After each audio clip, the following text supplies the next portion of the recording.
오늘 본문 1장을 읽으면서 그 내용이 지난 10장과 똑같다라는 그런 생각을 하게 됩니다. 맞습니다. 똑같습니다. 마치 10장을 다시 읽는 것 같은 그런 느낌을 받습니다. 베드로가 10장에서 그가 경험한 사건의 내용들을 11장에 보면은 그가 예루살렘에 돌아와서 예루살렘 교인들에게 자신이 경험한 사건들을 지금 설명을 하고 있습니다. 사도행전 기자는 똑같다라고 하고 넘어가면 되는데 왜 같은 내용을 일일이 다 두 번씩이나 반복해서 기록하고 있는 걸까? 그만큼 중요하기 때문에 그렇죠.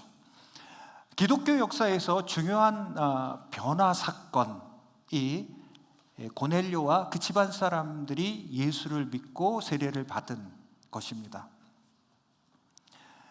우리가 중요한 변화의 사건을 보통 뭐라고 얘기합니까? 코페르니쿠스적 변환, 전환, 그런 얘기를 쓰지 않습니까? 천동설이 지동설로 바뀌는 거. 예전엔 태양과 하늘, 그러니까 달, 별들이 돌았는데 그게 아니라 지구, 땅이 움직인다라는 사실을 발견하게 된 거죠. 이것이 이제 깜짝 놀랄 만한 사건인 이유는 그 발견 자체가 엄청나기 때문이기도 하지만, 그러나 더 중요한 것은 우리가 생각하고 있는 방식, 사고의 틀을 바꿔놓은 일이었기 때문에 우리가 놀라워합니다. 이와 같이 고넬료와 고넬료의 집안 사람들이 예수를 영접하고 그들이 세례를 받은 것은 단순히 그들 가운데 이방인 교회가 세워졌다, 이런 정도의 사건이 아니라 우리의 신앙의 사고의 틀을 바꿔놓는, 신앙인의 생각의 틀을 바꿔놓는 사건이기 때문에 중요한 사건으로 여기고 있습니다. 왜 그렇죠? 우리는 보통 생각하는 대로 생각합니다. 우리의 생각의 틀, 사고의 틀, 인식의 틀을 쉽게 바꾸지 못해요. 우리는 그저 생각하는 대로 생각하면서 살아가게끔 되어 있습니다. 코페르니쿠스가 발견한 것도 그렇죠. 사실 코페르니쿠스가 발견한 게 아니라 보통 코페르니쿠스의 재발견이라고 얘기를 합니다. 왜 그렇습니까? 1530년에 코페르니쿠스가 발견하기 전에 이 사실이 발견되었어요.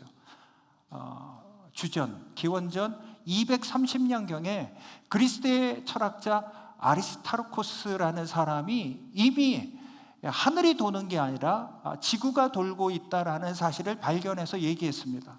그런데 무려 1700년이 지나는 기간 동안에 사람들은 그렇게 말하지 않았어요.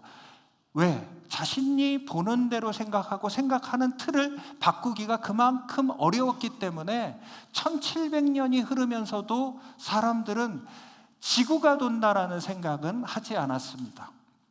그만큼 우리의 생각의 틀을 바꾼다라는 것은 진짜 어려운 일입니다. 오늘 본문을 보면 본문의 내용이 바로 우리의 생각의 틀, 패러다임을 바꿔야 된다. 그게 얼마나 중요한 것인가를 본문이 우리에게 말씀하고 있습니다. 그런데 본문에 전개되어지는 사건을 보면 좀 어처구니 없죠. 우리가 보기에는, 우리 입장에서 보기에는 참 어처구니 없습니다. 넌센스가 있습니다. 1절 말씀 보십시오.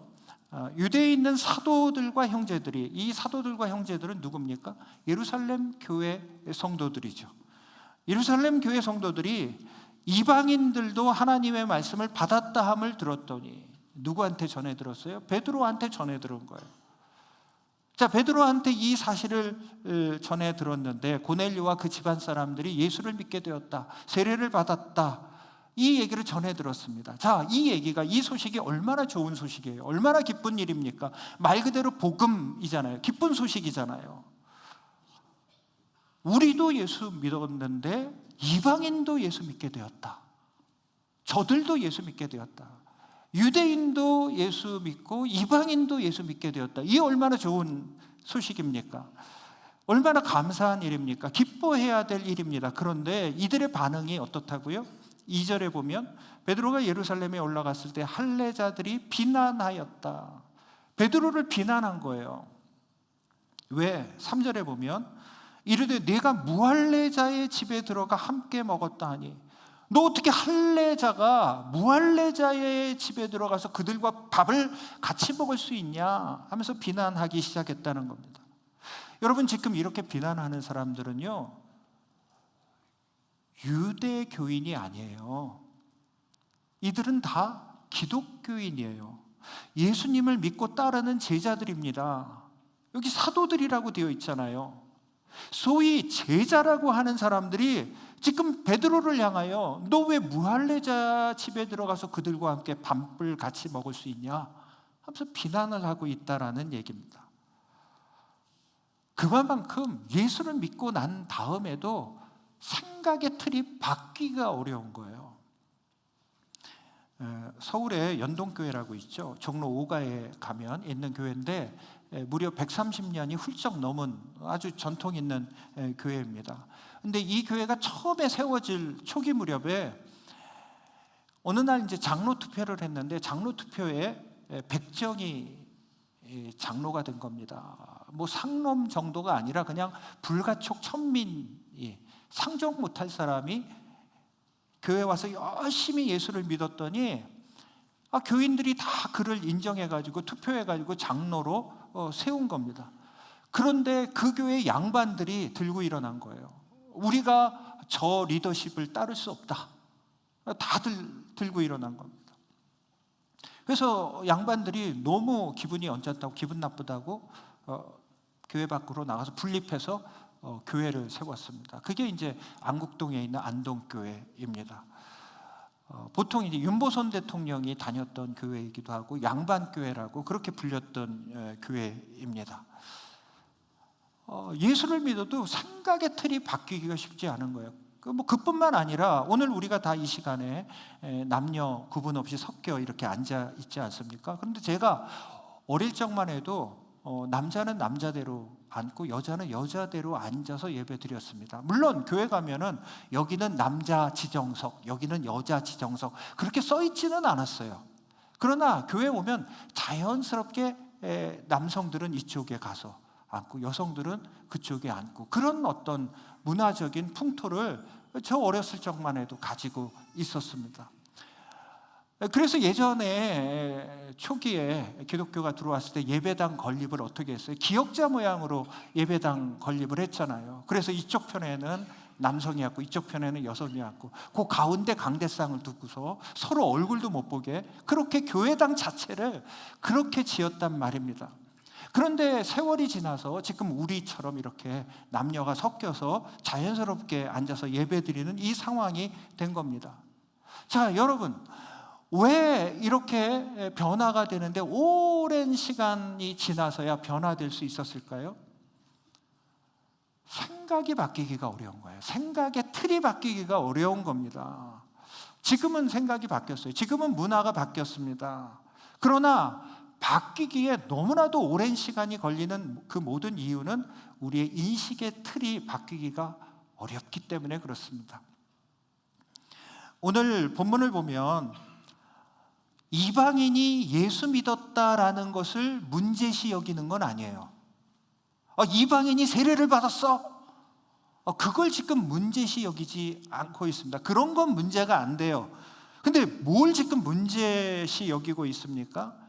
무할례 집에 들어가서 어떻게 할례자가 같이 밥을 먹을 수 있는가? 이걸 지금 문제시 여기고 있는 거예요. 이방인 집에 들어갔다라는 거죠. 유대인들 관습에는요, 이방인들과 함께 밥 먹는 거는 안 되는 거예요.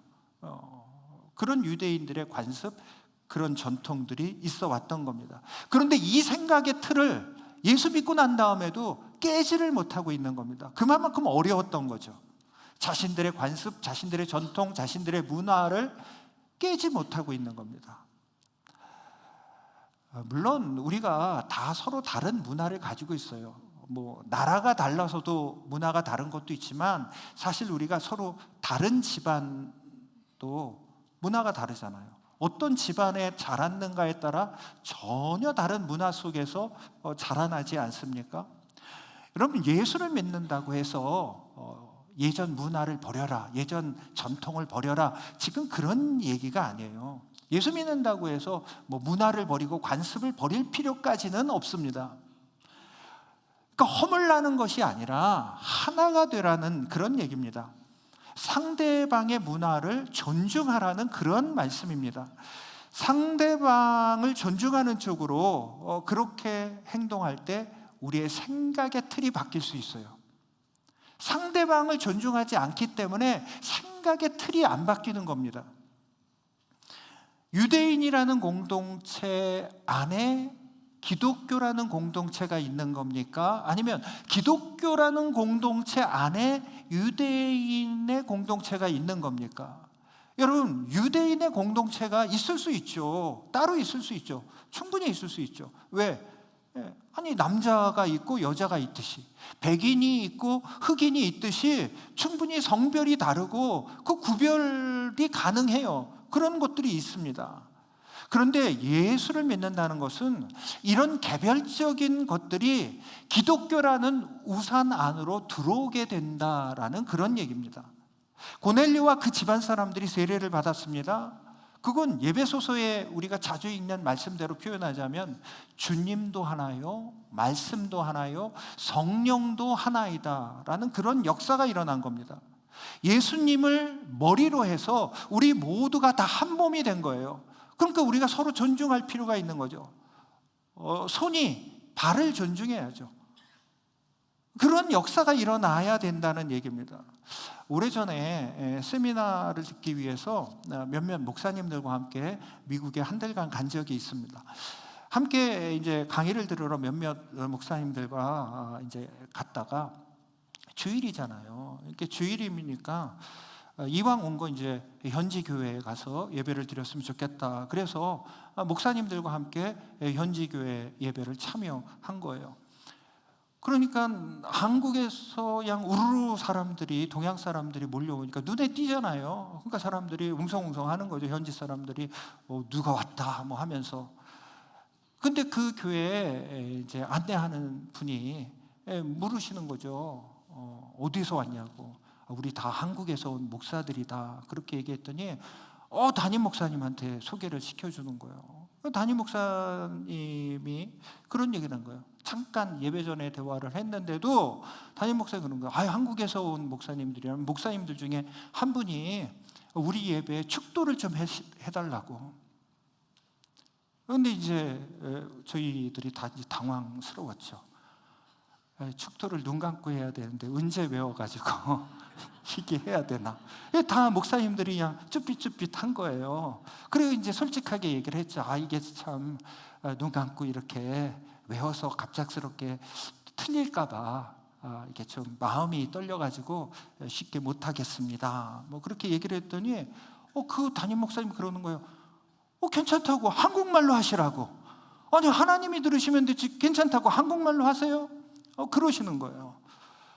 그 후에 이제 목사님들이 서로 하겠다고 그러네요.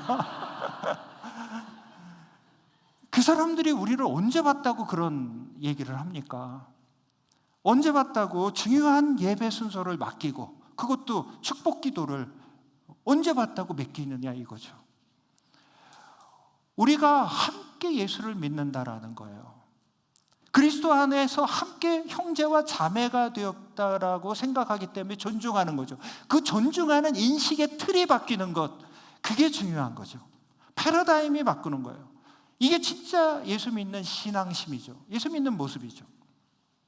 우리가 다 언어가 다르고 문화가 다르고 얼굴도 다 다르지만 그리스도 안에서 똑같은 수평관계에서 우리가 하나라는 사실을 잊지 말아야 됩니다. 우리가 문화의 벽은 헐었어요. 전통의 벽은 헐었어요. 그런데 수직관계가 되고 막 전통도 헐고 막 성별도 헐고 뭐 인종차별도 다 헐었는데 주종관계야. 그게 무슨 허물은 거예요. 그렇게 전통을 허물어서 뭐가 유익한 일이 있겠습니까? 우리 교회 제가 처음 왔을 때 성도님들끼리 서로 박사님이라고 부르시더라고요. 그래서 그건 좀 아닌 것 같다 싶어가지고 제가 조심스럽게 좀 박사님이라고 서로 부르면은 박사 아닌 분도 혹 있는데 서운해하실 것 같다고 좀 자제하시는 게 어떻겠느냐. 그랬더니 그 순간부터 사라졌어요. 얼마나 감사한지 모릅니다. 제가 또 감사한 것은 우리 성도님들에게 제가 흔하게 아무개 형제님, 아무개 자매님 뭐 그렇게 불러도 우리 성도님들이 서운해하지 않으세요.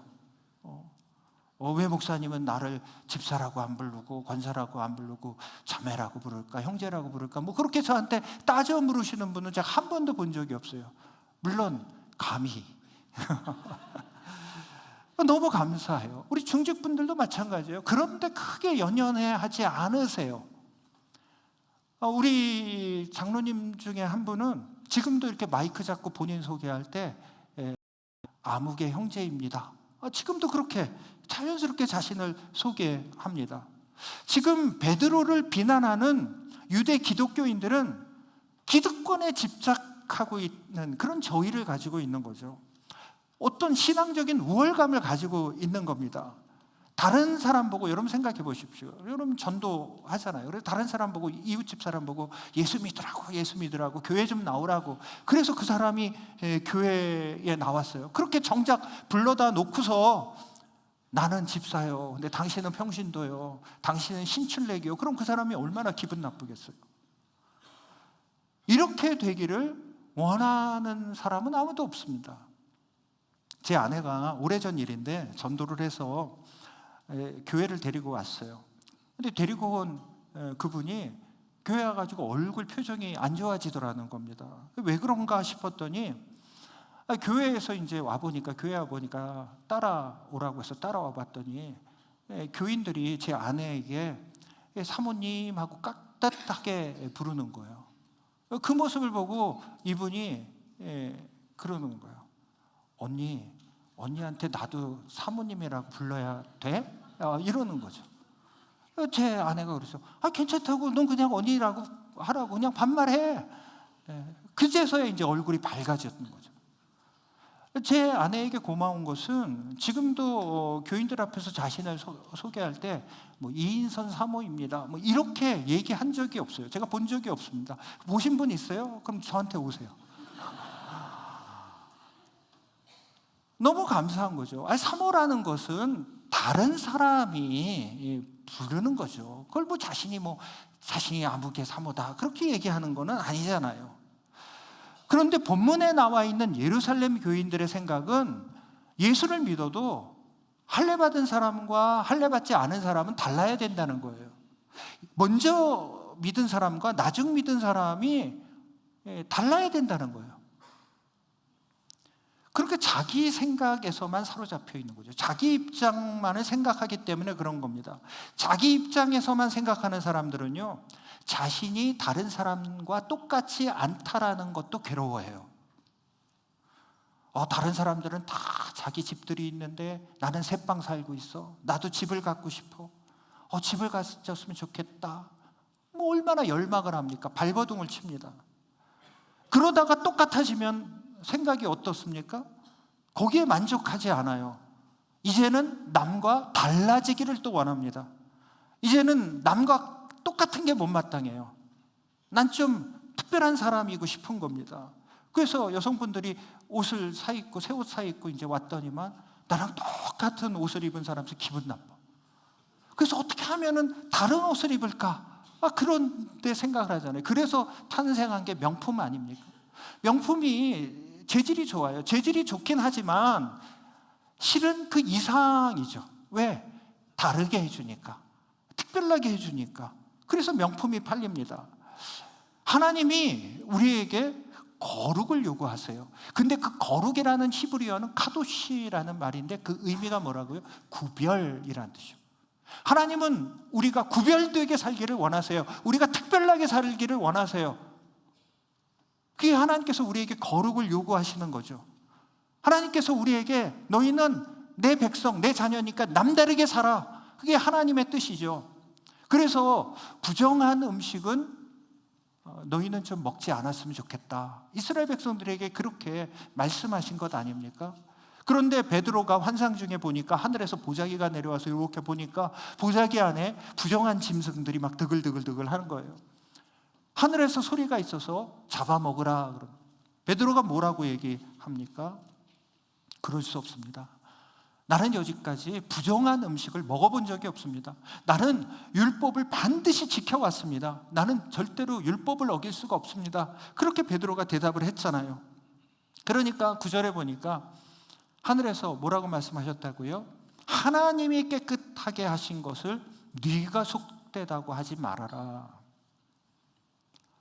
여러분, 하나님이 언제는 먹지 말라고 했다가, 아니 왜 또 언제는 또 먹으라고 하는, 하나님 무슨 변덕쟁입니까? 이중인격자예요? 아니 하나님 왜 이렇게 원칙 없이 말씀하시느냐 이거예요. 아니, 먹지 말라고 했으면 끝까지 먹지 말라고 해야지 왜 또 먹으라고 하시는 겁니까? 이것은 원칙을 무시하라는 얘기가 아니고요, 우리의 생각의 틀을 바꾸라는 얘기예요. 성경에 보면 이런 이야기는 참 많습니다. 이런 경우가 참 많아요. 예를 들어서 성경은 혼전 순결을 강조하죠. 혼전 순결은 뭐 유교, 이슬람교, 세상의 고등 종교들은 대부분 다 혼전 순결을 법적으로 그렇게 규범화 시켜놨습니다. 그런데 도리어 우리가 성경을 읽다 보면 혼인관계 외에 임신을 하는 이야기가 나와요. 성경에 대표적인 얘기가 마태복음 1장에 보면 예수님의 족보가 쭉 나오잖아요. 그런데 거기에 보면 족보에 유다와 다말 사이에 태어난 아무개의 이름이 그 족보에, 예수님의 족보에 올라가 있다고요. 여러분, 다말과 유다는 시아버지와 며느리 관계예요. 혼인 외에 관계에서 태어난 사람의 이름이 버젓이 예수님의 선조의 이름으로 그 리스트에 올라가 있다. 족보에 올라가 있다. 충격적인 일이죠. 어떻게 그런 일이 있을 수가 있나? 성경이 왜 이렇게 이중적이야? 성경이 왜 그런 일들을 갖다 이렇게 적나라하게 기록을 하지? 이해가 안 되는 거죠. 성경은 왜 혼인 외에 성적 관계에서 태어난 그런 것들을 금지령을 내려놓고 그 이후에는 또 불쑥불쑥 막 성경 어떤 역사적인 사건에 그러한 것들을 막 기록해 놓는가? 왜 그러느냐? 보통 이제 일반적으로 그렇게 해석을 하죠. 그것은 인간이 우리가 얼마나 죄인인지, 완악한 죄의 실체를 가지고 있는지 성경은 인간의 죄를 고발하기 위해서 그러한 것들을 감추지 않고 기록하고 있다. 예, 맞아요. 그러나 그렇게만 보면 절반만 보는 겁니다. 여러분, 그렇다면 또 다른 이유가 있죠. 하나님이 그런 유다를 사용하세요. 유다 지파의 사자, 유다 지파를 통하여 예수 그리스도를 이 땅에 보내서 그 유다 지파를 통하여 구원을 이루신단 말이에요. 결국 왜 그런 이야기가 나옵니까? 인간을 회복시키고 변화시켜서 하나님의 사람으로 세워가는 그 과정들을 우리에게 보여주는 거죠. 하나님의 은혜와 그 자비가 우리의 인생을 회복시키고 우리의 삶에 생명력을 부여하고 있다는 사실을 보여주는 겁니다. 여러분, 도덕 좋은 것이지만 도덕주의는 반드시 좋은 것만은 아닙니다. 성경은 우리가 도덕주의자가 되기를 원치 않으세요. 여러분, 도덕주의자들은 결혼하기가 쉽지 않습니다. 왜냐하면 여러분, 연애를 하려면 일종의 어떤 선을 넘어야 연애가 가능한 것 아니에요? 그 전에는 너랑 나랑 뭐 오빠, 여동생, 뭐 누나, 동생 이러다가 여러분 일정한 선을 넘어야지 연애가 가능하고 결혼이 가능한 것 아니겠습니까?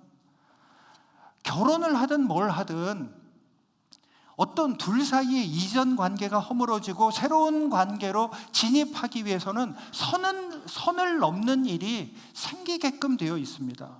도덕주의자들은 인간의 생명력, 활력을 부어주고 회복시키고 온전케 하는데 집중하는 것이 아니라, 거기에 관심이 있는 것이 아니라 도덕 원칙이 지켜지느냐 안 지켜지느냐, 이것만 관심이 있는 거예요. 이것만 집중하는 겁니다. 성경은 우리 보고 그런 도덕주의자가 되는 것을 원치 않으세요. 도덕주의자는 원칙을 지키는 데 집중하지만, 여러분 생각해 보십시오. 우리가 원칙을 지킬 능력이 우리에게는 원천적으로 없어요. 20여 년 전에 미국에서 기독교 계통의 교육기관을 중심으로 해서 청소년들 대상으로 해서 혼전, 순결, 서약을 받아내는 그런 운동이 벌어졌습니다. 미국이 일어나면 한국도 그거 따라하잖아요. 그래서 제가 중고등부 담당 교육자였을 때 저희 그 아이들한테 혼전, 순결, 서약서 이렇게 받기도 하고 그런 걸 해왔어요. 그런데 그 워싱턴 포스트지에 그런 기사가 실린 적이 있습니다. 존스 홉킨스 대학의 한 연구팀이 그 당시 한참 미국의 청소년 대상으로 혼절, 순경, 서약서를 받는 그때의 17세 되는 서약서를 작성한 청소년들이 이제 컸잖아요. 한 10년 지났으니까 어른이 됐잖아요.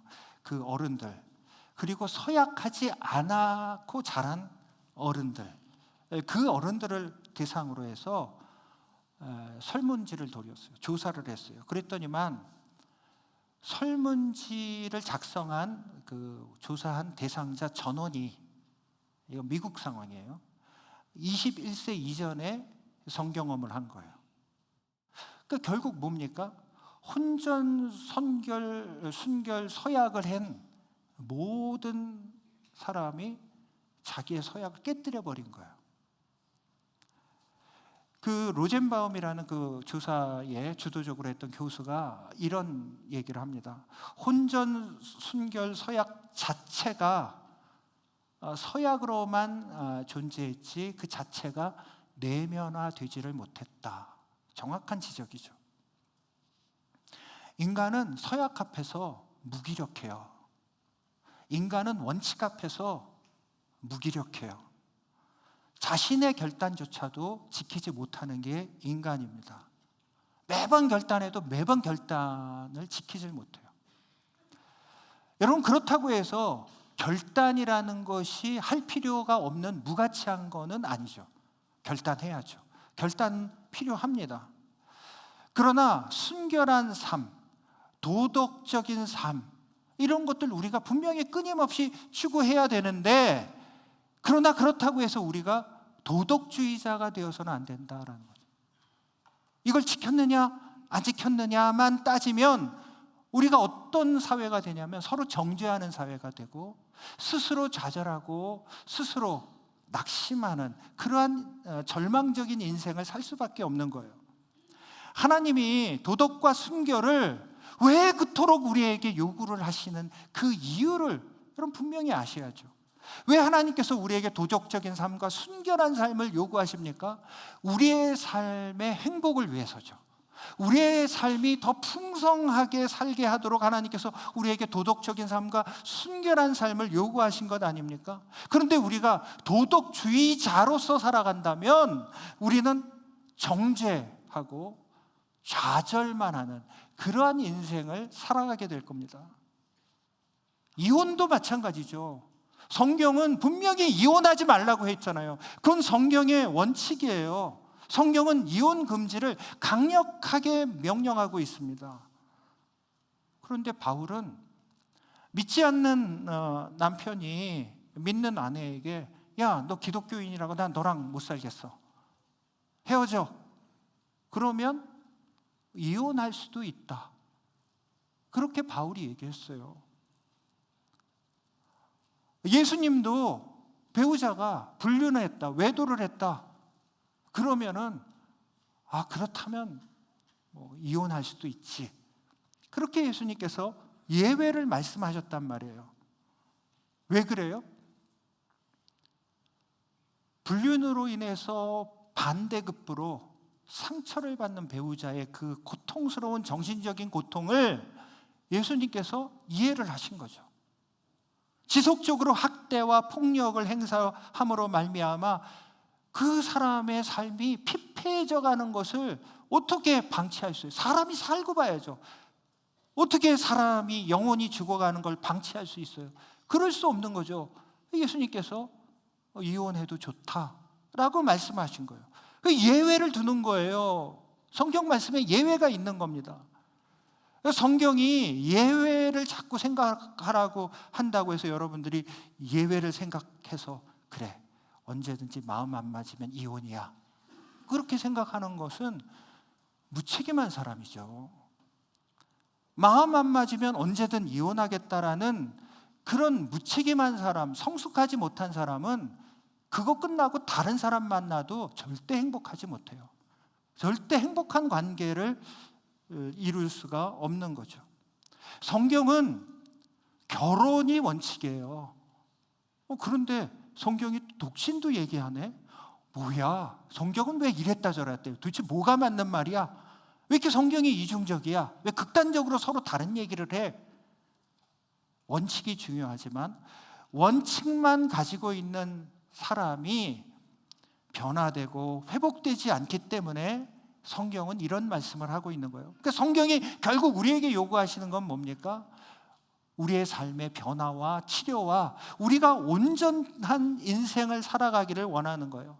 그러니까 우리가 인생을 살아갈 때 어떤 사고의 틀을 가지고, 정죄하는 사고의 틀을 가지고 살아가는 것이 아니라 어떻게 하면 사람을 살려야 되겠다라는 사고의 틀을 가지고 살아가는 것, 그것이 우리 하나님께서 바라시고 원하시는 크리스찬의 삶의 모습이라는 겁니다. 오늘 이방인 고넬료와 그 집안 사람들이 예수를 믿게 됐다는 사실, 이 얼마나 기가 막히게 좋은 사실입니까? 이런 사실 가지고도 만약에 사고의 틀이 바뀌지 않은 사람은 정죄할 수밖에 없는 거예요. 좋은 일을 보고도 악하다라고 할 수밖에 없습니다. 문화와 전통, 여러분 지키십시오. 전통을 지키고 문화를 지키고 원칙을 지키는 것, 그거 만류할 사람 없습니다. 지키십시오. 정말 필요한 일입니다. 그리고 여러분 잊지 마십시오. 여러분들의 생각의 틀이 항상 사람을 살리는 쪽으로 생각의 틀을 가지고 살아가시는 은혜가 있기를 주님의 이름으로 축원드립니다. 아멘. 우리 이 시간 찬양하며 나갑니다. 찬양 가사가 그렇습니다. 은혜로 날 보듬으시고 사랑으로 품어주셔도, 그런 사랑을 내가 받고 사는데, 근데 살다 보니까 내 마음 한 자락도 지키지 못하는 내 모습이 너무 부끄럽습니다. 그래요. 주님께서 구원해 주셨는데 주님께서 말씀하시는 거 지키지 못하고 또 부끄러운 일을 정했습니다. 하나님, 정말 나는 죽을 수밖에 없는 존재인가 봐요. 난 용서받지 못하는 존재인가 봐요. 낙심하고 있는데 하나님께서 그러는 거예요. 내가 다시 한번 일어서서 다시 한번 온전케 되기를 원한다. 그래서 오늘 가사가 그래요. 주 예수의 풍요를 채워갑니다. 이제는 다시 일어나서 하나님의 자녀로 명예 지켜가며 깊어진 삶을, 그 전에는 가벼웠다면 더 깊어진 믿음 생활을 가지고 주님 앞에 나아가겠습니다. 깊어진 삶을 주님께 드리겠습니다. 더 자라나는 거죠. 이 일로 더 자라나는 거죠. 그러한 놀라운 역사가 우리의 만남, 우리의 공동체 안에 있기를 주님의 이름으로 축원드립니다. 우리 찬양하며 나갑니다.